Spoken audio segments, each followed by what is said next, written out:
Good morning, everybody. What is happening? What is going on? Welcome back to another Q&A. It is Monday, meaning that it is a Q&A, and we're actually filming on two cameras right now. So we have one, the G7X, two, the GoPro. I filmed all last week on the GoPro. This week I'm going to film some stuff on probably both cameras. But I wanted to know what you guys actually thought of either one. Obviously the GoPro is going to be much wider because they're different. They're the same focal length, they're the same length away from me, so they're going to be, the G7X is going to be much more like zoomed in. The GoPro is going to film pretty much everything, and that's what makes it such a good action camera. But we have a ton of questions today, so we're just going to jump right into it. Okay. We're going to start with the ones that I posted on my Instagram. If you don't follow me on Instagram, I do post on a daily basis on there to let you guys know when I upload, and also to let you guys ask me questions such as today for the Q&A. So we're going to start with the first ones, work our way back, and then we'll go to the YouTube comments. Calders, training progress. Where and when will you be competing next, if you know? I don't really know, to be honest. I am kind of in limbo, as well as every other track athlete. There might be some stuff at the end of this season, but you can't even compete in it to qualify or get the Olympic standard or any of that stuff. So it doesn't really make sense to compete. Gunner block from the decathlon. Which event would you compete in an open event for? I would either say pole vault or maybe one. Honestly, I love them all. I really do like all the events, but probably javelin. Actually, I love javelin. It's bad. It's like hard on your body. It wrecks your shoulders and your lower back and pretty much everything because it's a painful event. But javelin's pretty fun. Which track and field event? Oh, sorry. Young Wavy Davy, cool name. Which track and field event was your first love? My first track and field event was just sprinting. I started out being a sprinter, and then I started moving into the jumps, and I started long jump. But in between that was javelin, and javelin is by far my favorite. I love it. It's so much fun. How often do you get to throw a spear around?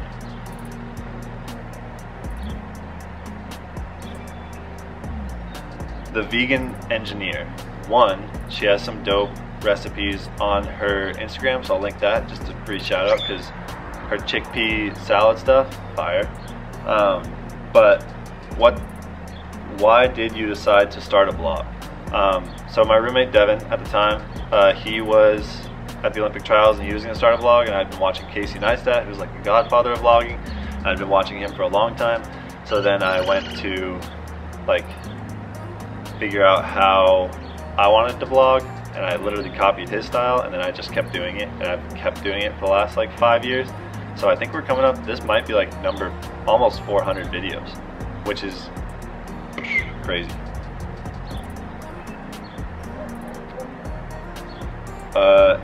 Andrew Newman, Dev's on the West Coast or the East Coast right now. Freddie wants to know, what made you decide to post a video every single day? I think it's challenging.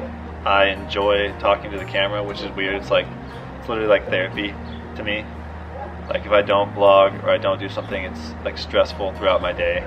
So I really have like adapted to doing this over like the last 4 years. So that's one thing. I do actually enjoy doing this. What types of cameras do I use, and what's my favorite? So GoPro right now is probably my favorite camera. I think it is insane. I use the G7X, which is the other one that I'm filming on, and then I have a Canon 80D with a bunch of different lenses that I use to film a bunch of my videos, and then I have my phone. My favorite camera right now is probably the GoPro, to be honest. I love the G7X just because it's easy to film with and it fits in your pocket. So like yesterday I went on a hike, like a 7-mile hike. I took these two photos, and I took them both with the G7X, and they turned out decent. But the big camera that I have, the Canon 80D, is crazy for video and photography as well. Basically all my cameras are kind of like, they have their purpose. Freddie, Syracuse is not the best school. That would be the University of Oregon. Taj wants to know any tips for a hurdler moving from 39 inches to 42-inch hurdles. That was a tough challenge for me as well at first because I hadn't hurdled a lot at 39-inch hurdles, which actually might have made it easier. But one tip that, I don't know if it was Dave or Nick told me, was to try and get my butt to the top of the hurdle and not necessarily my lead leg to the top of the hurdle. So when you're hurdling at a higher height, oftentimes you're just going to try and lead with your lead leg, and that's not going to end well because you're just going to hit the hurdle either on the way up or you're just going to dive into it. So try and hit your butt cheek on the top of the hurdle, or try and get your butt cheek over the top of the hurdle, and it'll allow your lead leg to come up a little bit higher. Daphne Chambers, also my old roommate. If you're plant-based, does that mean you don't eat Oreos anymore? Well, surprise Daphne, Oreos are vegan. Do the research. But no, they actually are vegan. I don't eat them as much as I used to. I literally would eat like a sleeve a day. So I'd go through like 2 or 3 packs a week. That's not an exaggeration, I actually did that. I loved Oreos, they're phenomenal. I just don't eat them as much anymore.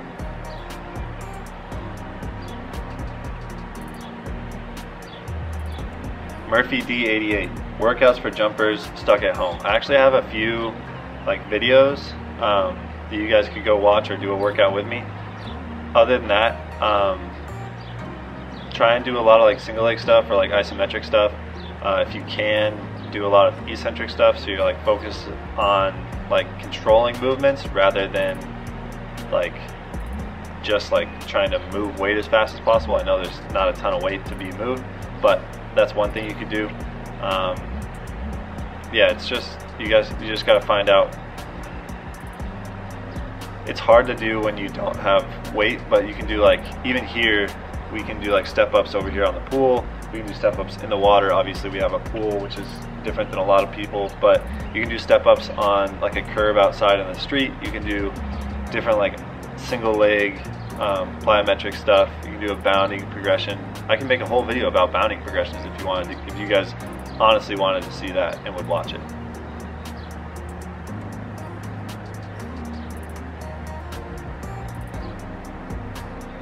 McKinley asks, how are you finding the change to training on grass with other events in the decathlon?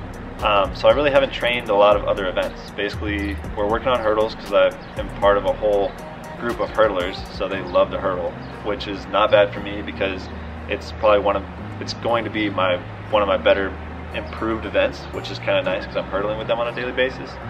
But the other would be, I don't practice a ton right now because basically we're just building general strength again and continuing to like work on stuff from the season, so it's hard to do the other events in like city parks. Like you can't go throw a javelin in a city park and not have people look at you funny.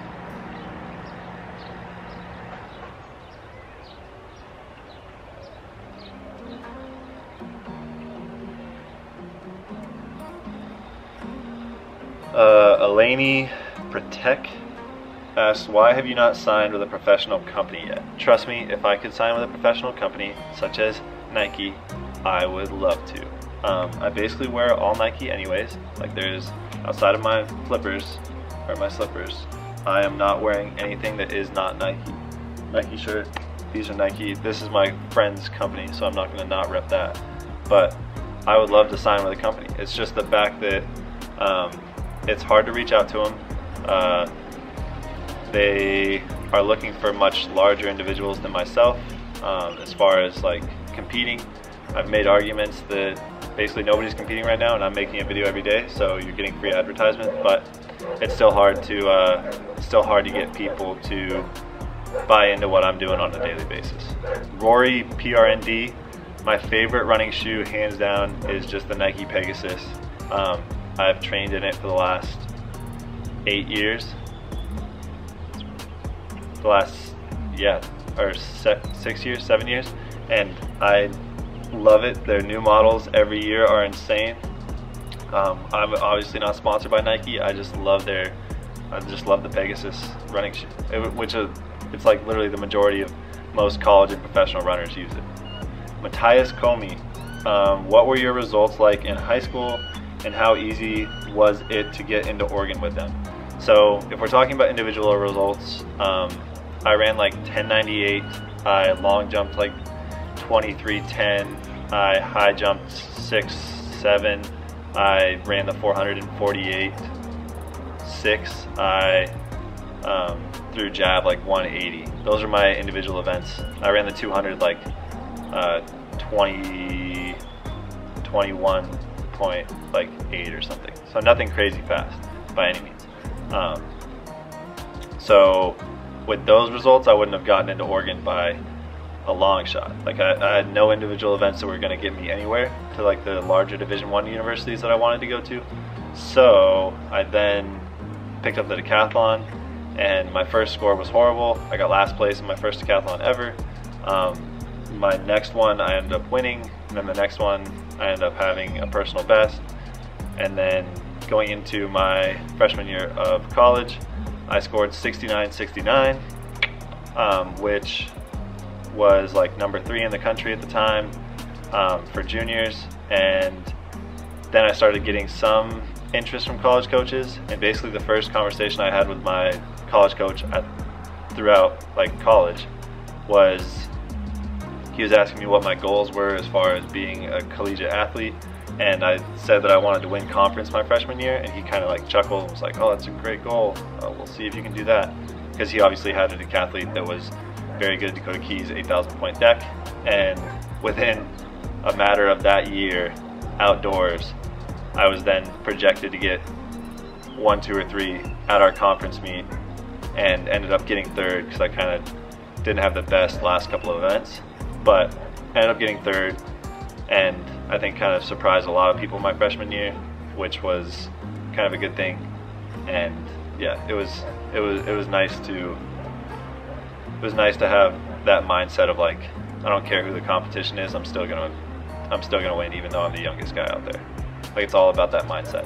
But yeah, it wasn't super easy to even get into Oregon with the 3rd best junior score in the country. It was still pretty hard, actually. All right, that does it for Instagram. We're gonna go to YouTube now. Okay, we're gonna start off with Stan Gilbert in response to one of my questions from last week. Somebody asked, is pain okay during a workout? Yes, it's okay. He called me a not so nice word and told me to sit down, and I don't know if he understands that I'm a professional athlete and I've been running for I don't even know how many years, since 4th grade. Do the math. I'm not going to do it. You can, because apparently you think I'm dumb. And it just really frustrates me when people don't understand the fact that I've coached at a very high level. I have run at the highest of levels. I have literally been doing this my entire life, and you're going to question whether I know my body better than you're going to tell me I know my body.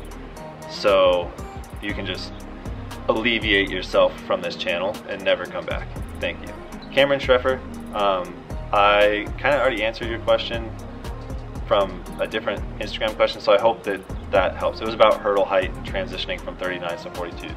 Ryan Cox, I kind of figure out the events for the decathlon that I'm going to be doing that week based on what I need to work on. So if I see that one event's lacking, or I see that one event's peaking, you kind of just taper here and there. I always have set events per day, so like Mondays I'm always going to throw shot put, Tuesdays I'm always going to throw discus, and usually Wednesdays I'm always going to have some sort of pole vault session. Tuesdays are usually hurdles as well. Thursdays can kind of fluctuate, Fridays fluctuate, Saturdays fluctuate. Best trainer, I kind of already answered that earlier, but Pegasus from Nike, best trainer. Wade, another great question. What is the decathlon auto standard for the Olympic trials? To get into the trials, I think it's 79.50 or something like that. I really don't know. To get, what is the Olympic auto standard? Well, there isn't necessarily an auto standard. There is an A standard, which would be 83.50. So that's obviously a goal. Even if you hit that standard, though, you still have to get top 3 in your country to qualify. What do you think the potential score? What do you think your potential score is going forward? I think it's somewhere around that. I think it's like 83.50 or higher, depending on how good of a day I'm going to have. I know that you saw that I scored 4,000 plus just last year in Germany, but I think my first day PB is somewhere around like 42 something, like 42.50 or something like that. My first day PB is much better than my second day PB, so that's why I'm focusing so much on the hurdles, the pole vault, the discus, and then of course grinding my distance workouts so that I can get a faster 15. Like at the Olympic trials, if I scored like my PB at the time, 77.85 or something, with like a damn near 5-minute 1500. If I would have just run like 4:36, which is my PB, I would have scored considerably higher, well over 8,000 points. So if I can just work on small improvements, we're gonna see some things.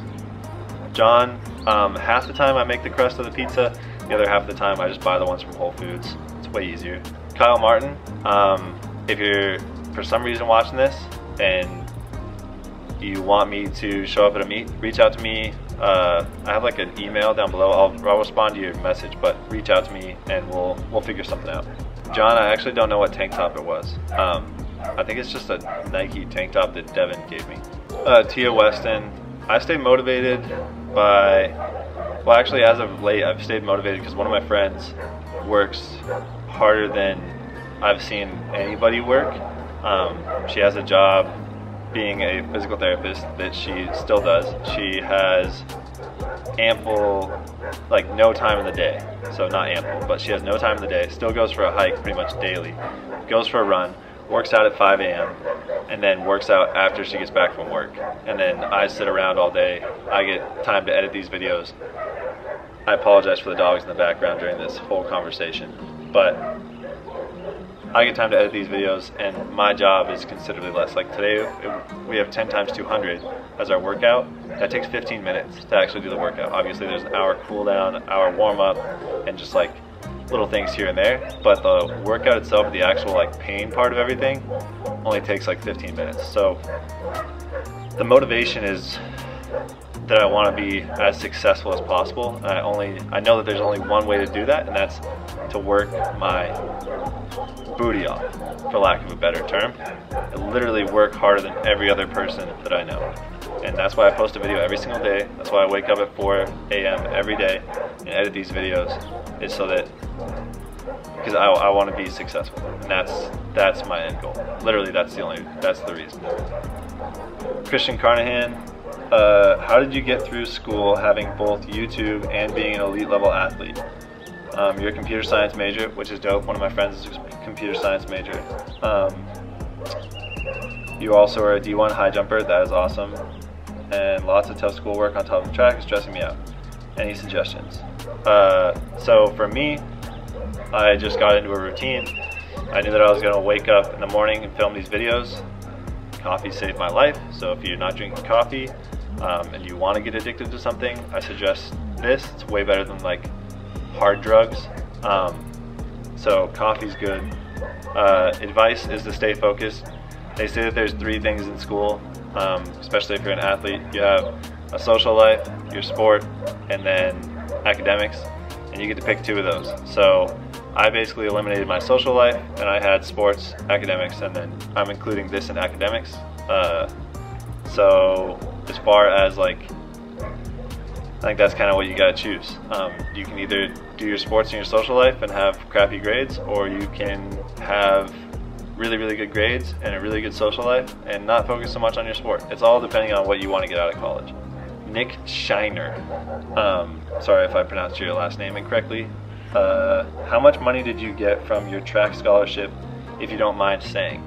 Yeah, I don't mind saying. Like, I literally am going to be as transparent with you guys as possible. I talk to you guys more than I talk to the majority of everybody in my life. So I'll be as transparent as possible, or as transparent as you guys want to know. So my freshman year, I literally signed for books. So what books means is, it doesn't necessarily like give you a money value. It literally just means that you don't have to pay for the books that you need to take classes. Books in college are very expensive, yes, but it didn't help me with like paying for my classes, paying tuition, paying for my room, paying for food, paying for anything like that. It wasn't like a scholarship from a college that you would expect. I was number 3 in the country, and I chose to go to the University of Oregon because I knew that the team was going to be successful. I ended up with 4 national championship rings and 4 conference championship rings, so it paid off in the end, and I won personally my conference championship. So overall, it was was a good decision, but I really didn't get that much money. By my senior year, I was getting just a little bit more than books. So it really wasn't anything crazy. And I think that if I was better in high school, I probably could have gotten a lot more money. And by better in high school, I mean better grade-wise. Like if you can focus on getting like a 4.0 in high school, you're gonna get way more money than you are gonna be being a like average athlete.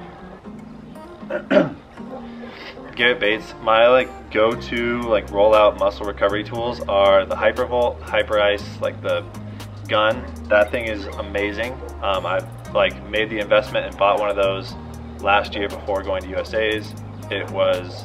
It's honestly life-changing. I love it. The other one is just a simple foam roller. I like that. It helps like pop my back and kind of roll out my back, the stuff that you can't really reach. And then that's kind of it. I do scraping and stuff, but that's with my physio. I do dry needling and stuff, but that's with my physio. So I don't necessarily do this, like, it'd be hard for you guys to replicate the same stuff that I would do. But I know that there are like scraping tools you can buy, and if you are like have some scar tissue you need to break up, just use the back of a butter knife. It works the same. Back of a butter knife and some lotion, and you can just go to town on whatever scar tissue. I did that on my knee when I had surgery.